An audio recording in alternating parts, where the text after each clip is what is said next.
কবিগুরু রবীন্দ্রনাথ ঠাকুরের রচনা বঞ্চিত। শুনে নি অনিন্দিতা দাসের কণ্ঠে।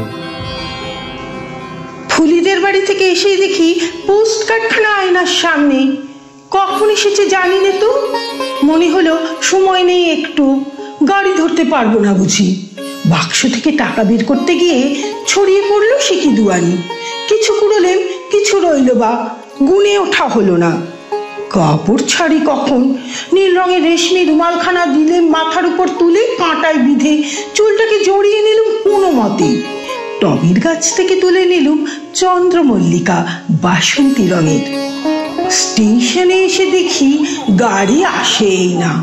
জানি নে কতক্ষণ গেল, 5 মিনিট, হয়তো বা 25 মিনিট। গাড়িতে উঠে দেখি চেলিপাড়া বিয়ের কোণে দলে বলে। আমার চোখে কিছুই পড়ে না যেন। খানিকটা লাল রঙের কুয়াশা, একখানা ফিকে ছবি। গাড়ি চলেছে ঘটর ঘটর, বেজে উঠছে বাঁশি, উড়ে আসছে কয়লার গুঁড়ো, কেবলই মুখ মুছছে রুমালে। কোন এক স্টেশনে বাঁকে করে ছানা এনেছে গয়লার দল, গাড়িটাকে দেরি করাচ্ছে মিছিমিছি। হুইসেল দিলে শেষকালে সারা পড়লো চাকাগুলোয়, চললো গাড়ি। গাছপালা, ঘরবাড়ি, পানা পুকুর ছুটেছে জানলার দুধারে পিছনের দিকে। পৃথিবী যেন কোথায় কি ফেলে এসেছে ভুলে, ফিরে আর পায় কি না পায়। গাড়ি চলেছে ঘটর ঘটর। মাঝখানে অকারণে গাড়িটাকে থামালো অনেকক্ষণ। খেতে খেতে খাবার গলায় বেঁধে যাবার মতো। আবার বাঁশি বাজলো, আবার চললো গাড়ি ঘটর ঘটর। শেষে দেখা দিল হাবড়া স্টেশন। চাইলেন না জানলার বাইরে।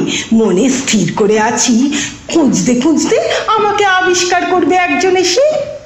তারপরে দুজনের হাসি। বিয়ের কোণে টোপর হাতে আত্মীয় স্বজন সবাই গেল চলে।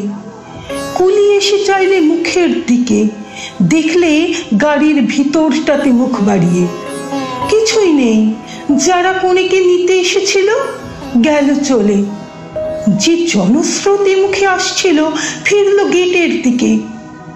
গটগট করে চলতে চলতে গার্ড আমার জানলার দিকে একটু তাকালে। ভাবলে মেয়েটা নামে না কেন। মেয়েটাকে নামতেই হলো। এই আগন্তুকের ভিড়ের মধ্যে আমি একটি মাত্র খাপ ছাড়া। মনে হলো প্ল্যাটফর্মটার এক প্রান্ত থেকে আরেক প্রান্ত প্রশ্ন করছে আমাকে। জবাব দিচ্ছি নীরবে। নাইলেই হতো। আরেকবার পড়লুম পোস্ট কার্ডখানা, ভুল করিনি তো। এখন ফিরতি গাড়ি নেই একটাও, যদি বা থাকতো তবু কি।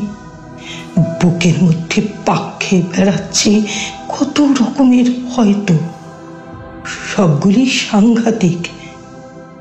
বেরিয়ে এসে ব্রিজটার দিকে তাকিয়ে রইল।